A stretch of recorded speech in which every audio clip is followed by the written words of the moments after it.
Podcast Brasília, mais uma vez comigo, Rony Peterson, direto dos estúdios 3 aqui do Grupo BR Brasil de Comunicação. Estou recebendo um cara aqui que é político, é polêmico, é jornalista, e eu esperei o dia inteiro para falar com esse cara, porque não é possível que não vá rolar uma polêmica do tipo que envolva o Ministério Público, advogado, polícia e, claro, o futuro do Distrito Federal. Doninho, grande prazer estar te conhecendo, estar te recebendo aqui nos nossos estúdios. Ouvi falar muito bem de você, a gente tem um grupo muito top aqui. Legal. Seja bem-vindo, meu querido. Muito obrigado, é uma honra estar aqui. Uma satisfação falar para todos os seus seguidores, internautas, né, que estão ligadíssimos aqui no nosso programa, e dizer que nós gostamos de política, né? E aí, quando você gosta de política, o que você tem que fazer? Você tem que lutar, você tem que estar no meio, você tem que entender a política, e a política foi feita para defender o povo. E o meu papel, ao longo de 13 anos de blog e mais de 35 de jornalismo, é justamente esse, contar o outro lado, defender o povo e a nossa cidade. Doni vem hoje deputado federal, distrital, qual que é o objetivo, Doni? Vamos lá, eu sou filiado ao PROS e sou candidato a deputado distrital. Por que distrital? Por uma série de razões. Historicamente, em 1990, eu trabalhei para o meu pai, no antigo PTR, que depois virou PP, atualmente Progressistas. Uhum. E naquela época eu trabalhei para o Benedito Domingos, Joaquim Domingos Roriz, naquela primeira campanha ao governo, eleição, né, direto, e para os candidatos do partido, entre eles meu pai. E nós elegemos naquele ano 6 distritais, 3 federais, 2 senadores e o governador. Então foi uma eleição assim muito vitoriosa para nós. Total. E eu gosto de política, trabalho desde 86 com política e nunca deixei de me envolver com a política, sempre trabalhando nos bastidores, nas campanhas e para candidatos. E nos últimos 13 anos, o que acontece? Meu amigo, não tem um blogueiro na cidade, eu tenho um blog, donisilva.com.br. Esse blog nasceu em 27 de novembro, aliás, em abril de 2009. E de lá para cá, quando nasceu o blog, os políticos, o Doni não vai falar do Roriz, o Doni não vai falar do Arruda, o Doni... E meses depois eu comecei a ter informações, comecei a falar, e no dia 27 de novembro de 2009, teve a deflagração da Operação Caixa de Pandora. Pasme, o único veículo que falava sobre o que de fato estava acontecendo naquele momento em Brasília era eu. Porque os outros veículos, todos estavam comprados.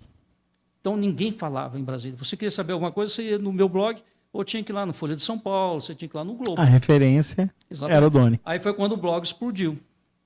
Né? Que aí eu repliquei aquelas imagens, né? A Arruda recebendo uma grana aqui e acolá do delator, do Durval Barbosa. A partir daí, o blog cresceu. E nesses 13 anos, eu cheguei no governo do petista Agnello Queiroz, eu cheguei a ser o jornalista mais processado de Brasília. Ganhei tudo. Nenhum político de Brasília ganhou um processo contra mim. Nenhum político. Então você vê que a gente leva o trabalho a sério. E eu sempre mostro o outro lado da história. Por exemplo, já demiti vários diretores do Detran. Por quê? O vagabundo senta lá e ele acha que aquilo ali é a casa dele. O último eu não consegui demitir. Tá? Até ele é candidato por aí, mas é tão ruim que nem vou falar o nome dele. Aliás, eu vou falar, o Zélio Maia. Denunciei, falei, mas ele, como ele é amigo do governador, então ele ficou guardado, protegido. Né? Aí você fala, e aí? Meu amigo, Brasília é uma cidade muito, em certo ponto, estranha e previsível. Previsível do seguinte ponto. Várias matérias minhas se transformaram ao longo dos anos em inquéritos do Ministério Público, em matérias, em investigações e até operações. E algumas operações que ocorreram contra secretários neste governo tiveram o meu dedo. Aí o que acontece? Por exemplo, vou dar um exemplo aqui, rapidinho. O secretário de Mobilidade, ele veio do governo federal. Ocorreram 3 operações contra ele e ele continua no cargo. A secretária de Turismo, operações contra ela. Aí o que o governador fez? O Ministério Público mandou fazer a operação e sempre vai um delegado da época. Aí troca o delegado. Se você não quer ser investigado, aí você troca o delegado. Por isso que, enquanto candidato a deputado distrital, uma das minhas bandeiras é a fiscalização, e a principal bandeira é que a Polícia Civil do Distrito Federal ela possa atuar de maneira independente do governo. Porque hoje você vê o seguinte, se você é amigo do governador, você atropela alguém ali, já esconde ali, já segura, etc, etc. Já os adversários já expõem lá na mídia, às vezes um inquérito nem está concluído e já te expõe isso, aquilo, outro. Então é um jogo desigual. Eu defendo que a polícia ela tem que ser independente. Se a Polícia Civil do DF fosse independente hoje, o quadro seria outro. Pode ter certeza disso. Cara, que show. Entre vários problemas que eu sou de fora, todo mundo sabe, estou chegando em Brasília agora, a gente ouve muito falar da saúde, a gente fala muito do trânsito, a gente fala muito da segurança. Sim. Acabaram de falar. O principal gargalo, aquele que realmente o pessoal está sofrendo, está agonizando, o que seria, Doni? Olha, eu costumo dizer que é a saúde, em primeiro lugar, transporte e a segurança pública. Né? Eu sou do tempo, eu nasci em Brasília há 55 anos. Eu sou do tempo que quase toda rua você via uma viatura do Detran. Então, pequenos acidentes, você tinha ali um agente do Detran para ir lá, para tirar o carro, para resolver. Para resolver, para não deixar engarrafar. Hoje não, você raramente vê. Porque boa parte dos servidores do Detran, você sabe o que eles fazem hoje? Eles estão em funções administrativas. Não está na rua. Não querem ir para a rua. E quando querem ir para a rua, agora tem que ir de Corolla com ar-condicionado e vidro fechado. É um absurdo. É um absurdo. A saúde pública, vamos lá. A saúde pública, o governador não acertou até hoje, o atual governador. O Agnello, do PT, quando ele assumiu, ele falou, aliás, em campanha ele disse que seria o secretário de saúde, não foi. Hollenberg, não precisa nem falar, a letargia do governo Hollenberg é uma vergonha. Resumo, não é você colocar um médico que vai resolver o problema. Você tem que colocar um gestor, alguém que entenda de gestão, que saiba exatamente que aquele remédio vai faltar daqui 8 dias na farmácia central. Por isso ele já vai antecipar a compra. Aí lá atrás você vê por que a Câmara Legislativa é tão omissa. Cadê os deputados? Nós tivemos aqui um escândalo que culminou com a prisão da cúpula da saúde. Aí eu te pergunto, no auge da pandemia, o secretário Francisco Araújo foi preso, os demais subsecretários presos, um monte de gente enrolada. Aí o governador pega a base dele, através do presidente da Câmara, o Rafael Prudente, e fala, não pode sair a CPI. Abafou a CPI. Meus amigos, todo mundo sabe em Brasília. Simplesmente abafou a CPI. Naquele momento, a CPI, o Ministério Público estava na cola do governo, a opinião pública, mas o governo não quis. E o governo tem maioria na Câmara até hoje. Aí você vê que é um conluio para esconder o que está errado. Aí falta o quê? Fiscalização. E vamos lá, já que você gosta de polêmica, você gosta de polêmica? Né? Muita, muita. Legal, eu também gosto. Antes que você vai nessa polêmica, vamos lá. Você acha que os problemas tá mais na má administração, na corrupção ou tá meio a meio? Eu acho que tá. Eu não posso hoje provar, atestar que tem corrupção nesse governo, mas eu posso atestar que é um governo de uma incapacidade tremenda. E é um governo para amigos, e amigos que não são de Brasília. O governador trouxe gente de fora para áreas importantes de Brasília, assim como ocorreu com a Arruda em 2007, quando ele assumiu. Trouxe um monte de candidato derrotado do DEM, que ele foi o único governador do DEM eleito no Brasil, e trouxe essa cambada para cá. No caso de Ibanez, ele trouxe um monte de gente desempregada do governo Temer. Aí não tem como dar certo, gente. Trouxe gente que, quando ouviu o nome lá, ixi, esse aqui foi denunciado lá em Alagoas. Ah, esse aqui teve problema lá não sei aonde. Ué, por favor, né? Então é complicado. Falta gestão, falta amadurecimento político, né, para quem está no Buriti, e falta principalmente a transparência. A partir do momento que você tem uma situação e você vai lá e abafa a situação, trocando delegado ou até promovendo o delegado, tá errado, você vê que a coisa tá. E por falar em amigo, trocando, colocando, indicando, eu sou de fora. Eu observei uma coisa que me assustou muito, como político, como gestor público, eu sou também, e como marqueteiro. Aqui a gente tem as famosas regiões administrativas, que eram as antigas cidades satélites, Sim. que são administradas por um administrador indicado por alguém. Geralmente esse alguém é um deputado distrital que está vinculado e ligado ao governador. Exato. Mas se eu sou deputado distrital, eu tenho que fiscalizar o governador, mas entre aspas eu tenho um acordo, uma parceria, eu indico fulano e fulano. Isso está certo, está errado? Rola corrupção ou é só coisa da minha cabeça? Meu amigo, antigamente rolava muita corrupção, né? Antigamente havia muito isso. Eles esvaziaram as administrações regionais. Então, os administradores, os atuais, eles se tornaram meramente office boys dos deputados. Eu te pergunto, pega aí me diga um administrador que tem autonomia. Não tem. Ele tem que pedir palma, lá tem que pedir permissão para a nova CAP, né? Tem que pedir permissão para o deputado ou para o governador.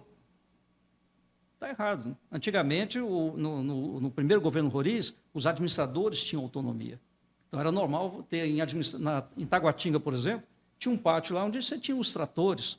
Então, qualquer buraco ali na rua, o próprio administrador já mandava tapar. Hoje não, você tem que mandar um requerimento. Tem que fazer um malote, mandar para o chefe, pedir autorização para mandar aquilo ali. Exatamente. No final não resolve nada. Eu sou a favor, sabe de quê? Acabar com esse negócio de deputado ter que nomear administrador. E também eu sou contra. Aliás, tem um projeto do ex-deputado distrital Chico Leite, na Câmara Legislativa, que nunca foi aprovado. Esse projeto proíbe que parlamentares que tenham familiares, donos de empresa, prestadoras de serviços, tenham contratos com o governo. Então, empresa ligada a deputado distrital não pode ter. Fora. Então, aí, pronto. Aí retomou agora no início do ano, aliás, dessa legislatura na Câmara, aí foi abafado por quem? Robério Negreiros e Rafael Prudente. Né? E ainda teve um pedacinho lá do Gomes, o Zé Gomes. Os três são donos de empresas que têm contratos milionários no GDF. Aí você fala, e o que tem a ver? O que tem a ver? Coincidentemente, as três empresas ligadas a esses parlamentares, elas cresceram assustadoramente nos últimos 4 anos. Entendo. Falar em empresas que crescem gigantescamente, mudando de assunto do mesmo assunto. Paulo Otávio tem a chance de crescer?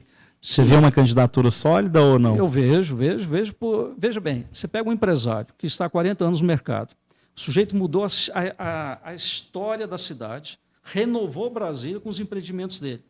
Desde hotéis, o centro de convenções, os shopping centers. Ele levou um shopping maravilhoso lá para a Ceilândia, colocou em Taguatinga, agora lançou um em Águas Claras. Ou seja, ele está vendo a cidade como um todo. Eu gosto muito do Paulo, porque ele tem uma visão de gestor. E Brasília tem que parar com esse negócio de colocar gerente para tomar conta do Buriti. Coloca um gerentão lá, está de boa. De boa. Gente, entra eleição, sai eleição, e eu continuo vendo pessoas em filas para fazer exame, filas agora no CRAS, filas para... Inclusive faleceu uma senhora, todo mundo que passou nessa mesa aqui hoje falou a mesma coisa. Pois é, aí eu te pergunto, de quem é a culpa pelo falecimento daquela senhora de 44 anos? Ela havia 8 dias que estava ali, procurando, indo para aquela fila para pegar uma senha. Essa responsabilidade é do governador Ibanez Rocha. Ele é o grande responsável, não é mais ninguém. Ele pode até fingir que não é, mas ele é, porque ele está à frente do executivo. Por outro lado, você viu algum deputado reclamar da situação, chorar pela senhora que faleceu? Eu não vi nenhum. Sabe por quê? Eles estão ali para bater palma para o governador e estão nem aí para a população. Por isso que eu quero, a minha bandeira é renovar a Câmara Legislativa e parar de levar pessoas já corrompidas pelo sistema. Vou te dar um exemplo aqui. Nelson Tadeu Filipelli. Tem gente que bate palma para o Filipelli. Eu não. Por que não? E vou mostrar daqui a pouco uma reportagem no meu blog contando por que o Filipelli não merece ser deputado distrital.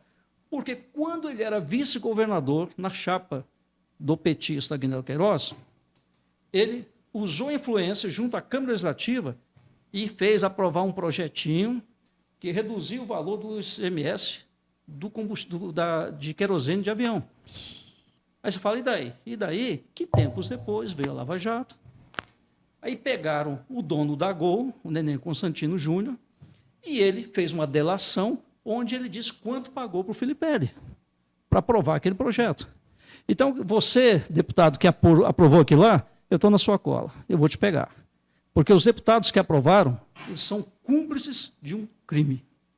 Simples assim. Aí o Filipelli agora está atrás de mandato para quê?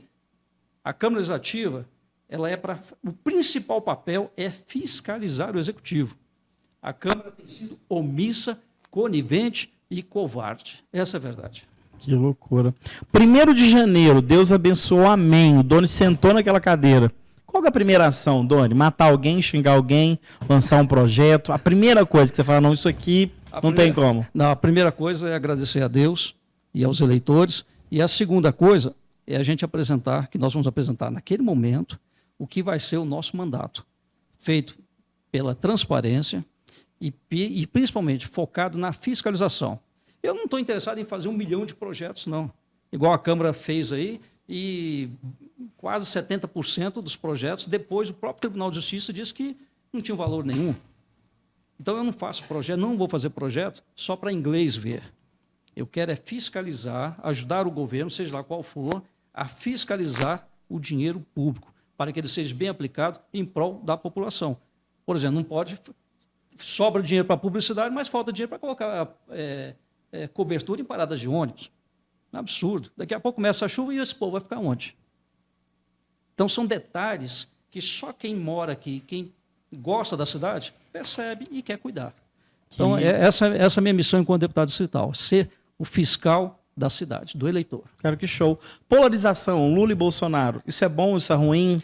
Você acha que vai morrer muita gente na semana da eleição, matando quem? Vai ser só na toalhada? O que vai ser, Doni? Eu sou suspeito em dizer, mas eu não costumo acreditar em pesquisa, porque se eu fosse acreditar em pesquisa, Roriz teria perdido a eleição de 2002 para o Cristóvão, para o PT. Então, até o Ibope errou feio, dizendo que o governador se chamava Cristóvão. Mentira. Né? Eu não acredito nessas pesquisas que estão aí, porque se o sujeito está em primeiro, por que ele não aparece na rua? E cá entre nós, Lula é ladrão, o povo sabe. Ele foi descondenado porque colocou um amigo no STF para poder protegê-lo. Então, Lula não é inocente. E nós vemos na rua. A pesquisa não condiz com a realidade das ruas. Então, eu não acredito, eu acho que vai ser uma eleição tranquila, até porque o Exército, as Forças Armadas estão acompanhando todo o processo. Né? Então, o STF não está sozinho, o TSE não está sozinho mais, e o PT também não. Eu acredito que vai ser uma eleição tranquila. 7 de setembro vai ter uma movimentação nacional, e quem sai às ruas no 7 de setembro não são bandidos, não são arruaceiros, são pessoas de bem que pegam suas famílias, como eu fiz no ano passado, peguei minha esposa, meus filhos, e fomos celebrar o 7 de setembro. O Bolsonaro, eu sou bolsonarista, vou votar no Bolsonaro, porque o Bolsonaro resgatou o quê? O nosso sentimento patriótico. Patriota, muito importante. Então isso é importante, porque quem ama a pátria, ele não rouba a pátria, ele não lesa a pátria, entendeu? Ele não trai a pátria e ele não vende a pátria. E o Bolsonaro resgatou esses valores. E coincidentemente, esses valores é o que a gente prega, o que a gente vive, o que a gente quer para os nossos filhos. Né? Doni, nos bastidores, estava conversando com o pessoal da produção, dos bastidores, um projeto a respeito de internet. A gente sabe que comunicação é tudo, a gente sabe que dá acesso à internet à comunidade, à favela, quem não tem condição do chip, ou da banda larga, ou da fibra. Isso é muito importante. O governo tem condição de fazer isso, realmente. Porque de vez em quando aparece uma escola com a internet, um poste em uma praça, mas a gente está falando de conexão mesmo. Fala, olha, essa cidade que tem conexão... 5G mesmo, né? Pronto. De preferência. E aí? Olha, nós temos como eu sou um homem da comunicação, a gente fica atento. E além de ser envolvido com comunicação, eu também aprecio e trabalho e luto pela educação. A educação é que muda a vida das pessoas. Né? Eu tenho um filho de 31 anos que é advogado, eu tenho uma filha que está terminando medicina, tem uma outra que vai fazer medicina. Então, a educação é tudo. Né? A educação é tudo. E no mundo atual, a internet é imprescindível. Então, uma bandeira que a gente vai defender, um projeto que a gente vai apresentar ainda em janeiro, é uma proposta ao governo, ao futuro governo, para que haja internet nas escolas públicas de ensino fundamental e ensino médio. Entendeu? Então, a gente tem que ver levar a internet para todos os estudantes. É aquilo que você falou, não adianta eu chegar, um estudante de segundo grau vai pegar ali uma internet num lugar, chega no outro, não tem. Não tem. Ele sai da Ceilândia, É uma coisa completa. Ou, por exemplo, eu estou na escola, eu tenho internet, mas eu preciso fazer o trabalho em casa, mas na minha casa eu não tenho internet. Exatamente. E aí? Tem um caso aqui no Guará. Vários estudantes ali no Guará, eles moram na estrutural. Tanto é que pela manhã e à tarde você vê lá os ônibus levando os estudantes para o Guará. O que acontece? Naquela região ali, eles conseguem ainda pegar. Mas volta para casa, cadê a internet? Pronto, só vou poder fazer o meu trabalho amanhã durante a aula. Vou chegar uma hora mais cedo, sentar no muro da escola. Aí eu volto à Câmara Legislativa de novo, a omissão. Se gastou milhões de reais para colocar a TV distrital. Lembrando que hoje nós temos a internet que é livre, que é gratuita. Não poderia ter pego esse dinheiro e ter ajudado o próprio governo a poder investir nessas conexões, essas torres. Eu acho que o governo tem condições de apresentar um projeto, pagar pelo projeto e oferecer ao povo. Porque, na verdade, ele não está pagando, está devolvendo ao povo um direito adquirido, uma vez que os pais dessas crianças já pagam impostos caríssimos, cada vez que abastece o veículo, cada vez que compra um pãozinho na padaria. Então, a gente já paga. O governo tem que devolver isso em benefício, de alguma maneira. E uma maneira é essa, dar internet gratuita para as crianças, para os nossos jovens. Então é a bandeira do Doni. 1º de janeiro, vamos lá. Eu posso ser o primeiro a levantar lá a faixa. Cadê a internet, Doni? Vamos para cima. Vamos embora. Isso é o principal. Não adianta a internet só lá no plenário da Câmara. Não, tem que ter para toda a cidade. Não vi, até porque o acesso é difícil. Verdade. O nosso tempo é muito curto. Mas já fica um convite para uma segunda entrevista. Antes mesmo das eleições, a gente vai ficar aqui. Obrigado. Eu queria que você utilizasse essa câmera, mandasse um recado para os seus eleitores, para quem está pensando em votar nulo, branco. E, claro, pedir seus votos aí. A câmera é sua, meu irmão. Gente, muito obrigado pela oportunidade.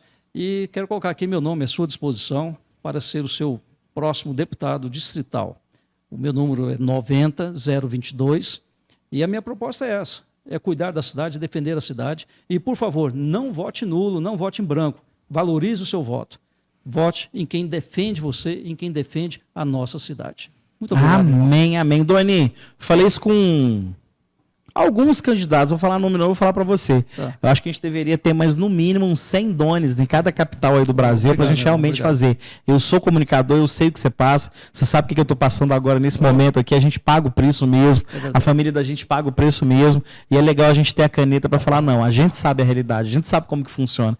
Então eu espero que dia 1º, em nome de Jesus, sim, de verdade no meu coração, que se assuma lá e faça a diferença, não esqueça da gente. Esse é o nosso propósito. Tamo junto, então. Doni, muito obrigado. Valeu. Você do Podcast Brasília, mais uma vez, brigadão. A qualquer momento a gente vai estar invadindo a telinha do seu celular ou do YouTube, trazendo informação, trazendo outros candidatos. Estou esperando aqui, hein? Paulo Otávio, Ibanez, Paula, tem uma galerinha que eu quero conhecer aqui, tá bom? E o bom de eu ser de longe, Dona, é que eu sou neutro, hein? Não conheço ninguém, não tenho vínculo nenhum. A gente ligou até pro Arruda aqui ao vivo, ele atendeu. Tô aprendendo muita coisa aí. Daqui a pouquinho a gente tá de volta. Valeu! Um abraço.